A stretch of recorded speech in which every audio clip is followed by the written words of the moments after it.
everybody, it's Jenny Knourek with HHS Tribe Circle. I'm going to be sharing with you some information, my favorite information about geranium oil.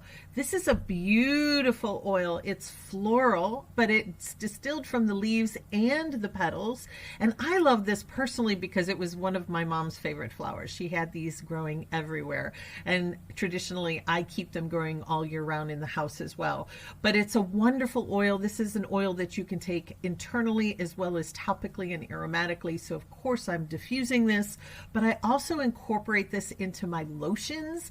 At night, I will actually breathe this in sometimes. It just gives me a very calming feeling, but topically and in your hair, it's a wonderful conditioner. It's great for skin and great for your hair too.